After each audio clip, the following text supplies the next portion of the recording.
তাহলে উৎপাদন চ্যাপ্টার অর্থাৎ প্রোডাকশান যে চ্যাপ্টারটা ছিল আমাদের সেটা আমরা শেষ করে ফেলেছি। এইবার আমরা উৎপাদন ব্যয় অর্থাৎ প্রোডাকশান কস্ট এই চ্যাপ্টারটা আমরা আলোচনা করব। কি চ্যাপ্টার? প্রোডাকশান কস্ট বা উৎপাদন ব্যয়। আমরা আসলে কি ঘটনা পড়েছি না, উৎপাদন কিভাবে করি, তার মধ্যে কি কি রহস্য লুকিয়ে আছে বা সেই রহস্যের মধ্যে কি কি তত্ত্ব লুকিয়ে আছে সেগুলো আমরা জেনেছি। কিন্তু এই উৎপাদন যদি করতে যাই তার তো একটা খরচ আছে। কীরকম খরচ? না ধরো তোমরা এখানে পড়তে এসছো, তার একটা খরচ আছে। তোমরা স্কুল যাও, বাসে করে যেতে পারো বা টোটোয় যেতে পারো, তার একটা খরচ আছে। তাহলে আমরা যাই করি না কেন তার সঙ্গে একটা খরচ বা কষ্ট বা কষ্ট, কষ্ট মানে কষ্ট, টাকা বের করতে হলে আমাদের কষ্ট হয়। এইবার এই যে উৎপাদন আমরা করব বা এই উৎপাদনের গল্প বলছি, সেই উৎপাদনের মধ্যে কি কি ব্যয় লুকিয়ে আছে বা উৎপাদন করতে গেলে এই যে ব্যয়টা সেটা কোথা থেকে আসে, বা সহজ কথায় যদি বলি উৎপাদন ব্যয় বিষয়টা কি না, আমরা উৎপাদন করতে গেলে কি লাগে? উপকরণ। সেই উপকরণগুলোকে কাজে লাগানোর জন্য আমাদের যে খরচ হয় বা যে উৎপাদনের মালিক যে খরচ করেন, সহজ কথায় তাকেই আমরা বলি উৎপাদন ব্যয়। তাহলে উৎপাদন করতে গেলে যে খরচ, তাহলে উৎপাদনের মধ্যে কি কি লাগে? উপকরণ, ল্যান্ড, লেবার, ক্যাপিটাল, অর্গানাইজেশন। আমরা জানি উৎপাদনের মূল বিষয় হচ্ছে ল্যান্ড, লেবার, ক্যাপিটাল, অর্গানাইজেশন। এইবার এই ল্যান্ডের জন্য যে খরচটা হয় তাকে আমরা কি বলি? ল্যান্ডের জন্য যে খরচটা হয় তাকে আমরা কি বলি?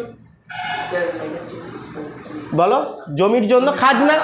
তাহলে জমির জন্য আমরা খাজনা দেই, এটা একটা উৎপাদনের ব্যয়। লেবারের জন্য কি দেই? মজুরি দেই, এটাও একটা উৎপাদন ব্যয়। ক্যাপিটালের জন্য কি দেই? সুদ দেই, এটাও একটা উৎপাদন ব্যয়। অর্গানাইজেশনের জন্য কি দেই? মুনাফা দেই, সেটাও একটা ব্যয়। অর্থাৎ উৎপাদনের মধ্যে যে উপকরণগুলো রয়েছে তাকে আমাকে কাজে লাগাতে হবে, তবেই তো উৎপাদন হবে। উৎপাদন কোনো দিন উপকরণ ছাড়া সম্ভব না। তাহলে সেই উপকরণ কি এমনি এমনি কাজ করতে যাবে? তুমি ধরো রাস্তায় একজন চেনো যে সে লেবারের কাজ করে, তাকে যে বললে যে তুমি চলো আমার সাথে, আমার বাড়িতে আজকে মাটি কাটার কাজ আছে, ওইখানে আমি সবজি চাষ করি, মাটি কাট, সেই মাটিটা কেটে দেবে চল, বললে সে চলে আসবে? সে কি বলবে?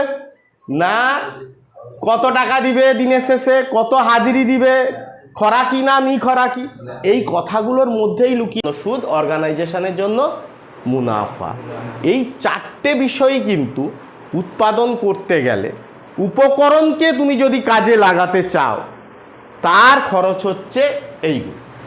তাহলে এই জিনিসগুলোকে যদি আমি যোগ করে ফেলি তাহলে কিন্তু আমরা একটা উৎপাদন ব্যয় পেতে পারি। ক্লিয়ার? আচ্ছা, এইবার এই উৎপাদন ব্যয়ের মধ্যে দুটো ধারণা খুব গুরুত্বপূর্ণ। সেটা হচ্ছে স্বল্পকালীন উৎপাদন ব্যয়, দীর্ঘকালীন উৎপাদন ব্যয়। ধারণাটা একই, তাহলে দুটো শর্ট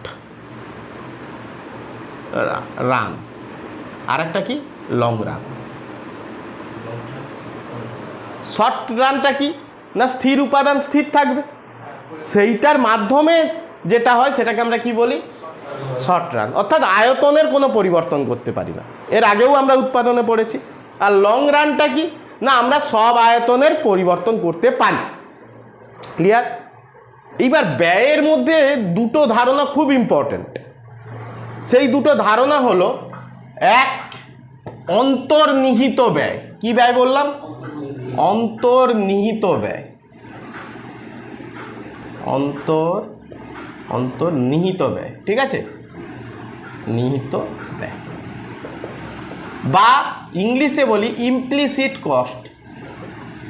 ইমপ্লিসিট কস্ট কি ব্যাপার? আরেকটা ব্যয় হচ্ছে কি এক্সপ্লিসিট কস্ট, বাহ্যিক ব্যয় বা এক্সপ্লিসিট কস্ট। তাহলে দু ধরনের ব্যয়ের কথা আমরা বলছি। ধারণাটা কি আগে আমরা জানি, যে এই অন্তর্নিহিত ব্যয় বলছি, কিন্তু আসলে ধারণাটা কি। আর আরেকটা ব্যয়ের কথা কি বললাম, সুস্পষ্ট ব্যয়। সুস্পষ্ট ব্যয় বা এক্সপ্লিসিট কস্ট, ইমপ্লিসিট আর এক্সপ্লিসিট। ওকে, কি ধারণা? ধরো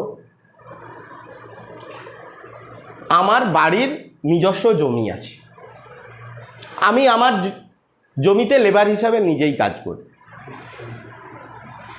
বা আমার নিজস্ব মূলধন আছে আর আমিই রিস্ক নিচ্ছি, এরকম হতে পারে। আবার একরকম হতে পারে, আমি বাজার থেকে সবগুলো কিনছি, মানে জমিকে ভাড়ায় করছি, লেবারকে ভাড়ায় করে নিয়ে আসছি, ব্যাংক থেকে লোন নিচ্ছি, আর একটা ম্যানেজার রেখেছি। এইখানেই কিন্তু দুটো ধারণার মধ্যে পার্থক্যটা লুকিয়ে আছে।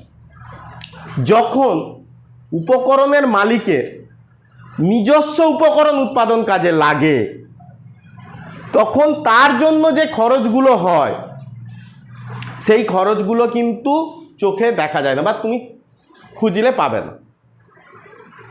তার মানে কি, উৎপাদন থেকে যে মুনাফা পাচ্ছে সেই মুনাফার মধ্যেই তখন ওই ব্যয়টা লুকিয়ে থাকে।